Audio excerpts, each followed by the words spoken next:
Today's video is sponsored by my dad, who wanted me to paint this awesome Ghost Rider head for him. And I legitimately do not know where he got this from, but this is an amazing head sculpt. So whoever did this, kudos to you.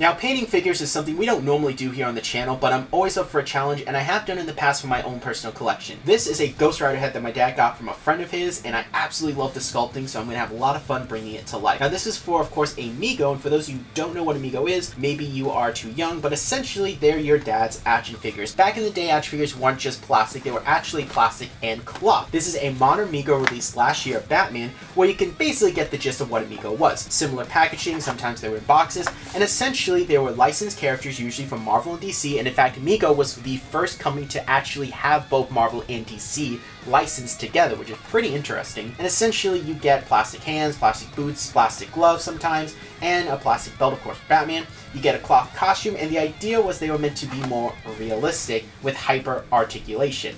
Now, personally, I do love megos, don't get me wrong, but I've always will and shall enjoy normal plastic action figures. But this is a fun little throwback to when my dad was a kid, and of course, he grew me up on megos, so I have my own little collection. So being able to make a Ghost Rider mego, one of my favorite actual Marvel characters, come to life, well, that's a challenge I couldn't say no to. Also, he threatened to kick me out if I said no, so there you go. The dice have been laid, the bed has been set. Let's go ahead and jump into that super time lapse.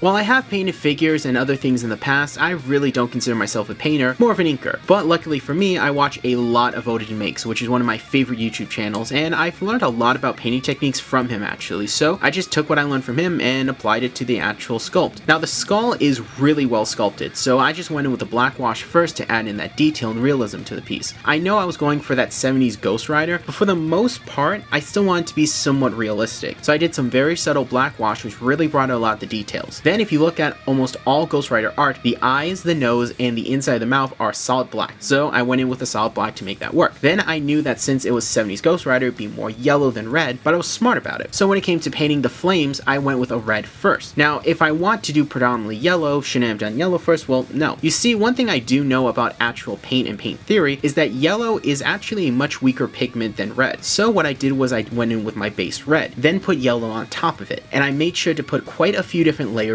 of yellow. And the reason is because since the red is much stronger, it would shine through the yellow, turning into an orange, and the parts where it was layered more would solid yellow, in turn essentially giving me a three-tone blend where I have my red, my orange, and my yellow. Putting the yellow over the red really did help make it pop and help make it blend more and just look more organic. One thing that I am a little frustrated on is that when I was actually filming this and trying to get my pictures, it did not look as good as it did in person, which is a shame because it looks far better in person than I could get it on the camera no matter how many settings I changed. Overall, this piece did not take too long, less than an hour, and the only lengthy part was waiting for the individual layers to dry. I did about 2 or 3 layers of a black wash, and then I did quite a few layers on the red, really filling in to make sure that I covered the whole base, and I went in a lot, and I do mean a lot with the yellow. I really wanted to have that orange and that yellow kind of mid-tone that I was talking about so that it just popped more and looked more organic, and then I did go back on the red to kind of dial it back in, but was very selective with my red. But now that everything's said and done, let's go ahead and take a look at the skull before we assemble the entire body.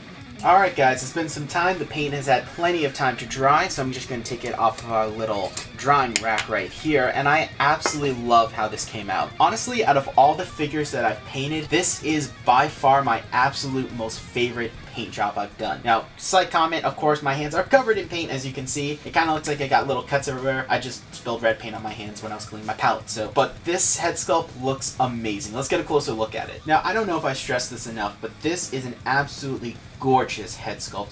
The guy that my dad got this from, I wish he remembered who it was because this is top tier, beautiful work. I absolutely love the detail. Honestly, one of the best Ghost Rider skull faces I have ever seen in plastic form, period. So it's absolutely gorgeous, and I had a lot of fun painting it and bringing it to life.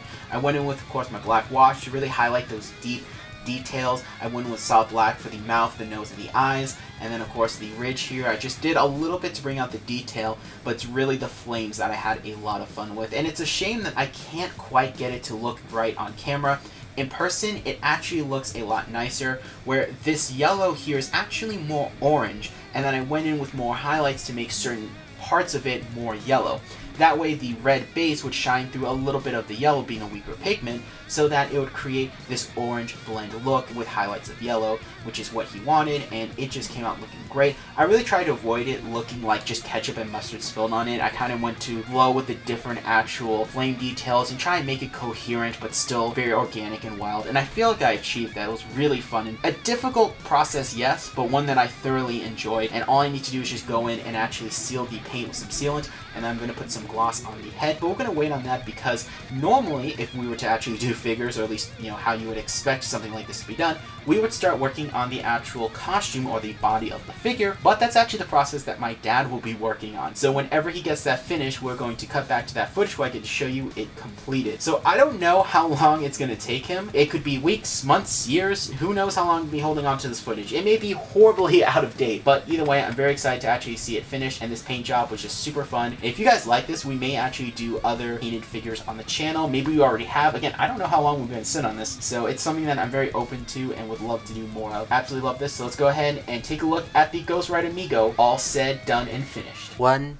eternity later. Okay, I joke about that, but my dad actually did this in less than 3 days, and one of those days was recovering from eye surgery, so I'm impressed because this Mego came out amazing. Seriously, I absolutely love this. Huge Ghost Rider fan, and while I do like plastic figures more, I like NECA figures more, I like 3 3/4 inch figures more, Megos, they have a soft place in my heart. They remind me of my childhood because my dad bought me a ton of Megos as a kid. It's something that we have a common interest in with comics, and this Mego looks great. Now, it's just your standard Mego body, but what he did was he got a blank suit, put it on, did some white outlines with a Posca pen, told him he should have gone a second time, but he was worried it would cause some streaking and bleeding, but whatever, it's my dad's work. If he's happy with it, I'm happy with it, especially that head, because I did that and that came out good. Got some custom gloves and boots from a website, and this belt, well, yes, this vampire skull belt is something that Ghost Rider has never had in the comics. It is something that my dad found years ago and said that he would use it with a Ghost Rider Mego, and he did a custom collar. Now on the back does kind of fall apart. You can see the seam in the suit. You can see the belt was not as long as it needed to be to actually accommodate the Mego body, and that the collar, I love you, Dad, but that is not your finest work. But from the front, this thing looks great. All you need to do is find a custom bike for it, probably something like Hot Wheel makes or maybe some other company, and it will be done and looking good. Not going to go with articulation because that's not the point of the video, but I just really love how this Mego came out. My dad's is really good considering he is not a professional artist. He's not even like a passive artist, but he is just someone that's passionate about Megos, and this head sculpt, I absolutely love it, and it was so much fun to paint, and I really am very proud of the paint job that I did. You can actually see it work a little bit better in this lighting than the original one, but let me know what you guys think of this Mego. Do you like it? Do you hate it? Don't roast my dad too heavily in the comment section about the body. In fact, you know what? I take that back. Roast him. Turn him into a piece of toast, please. But do let me know what you guys think of my paint job. Do you think that it's good? Do you like it? Stuff like that, areas that I could improve on. It really does help the channel out in terms of feedback, the algorithm, but I do like to hear you guys' feedback on ways that I could improve on my art. So do let me know. Hopefully this will be something that we do more regularly on the channel. Something that I really do like to do, and I think it'd be really fun to actually explore on this and make it its own series. I think that'd be really cool, so do let me know about that as well. And remember, I'm J-Rod of BLACKEST Productions. I draw with power and my own soul.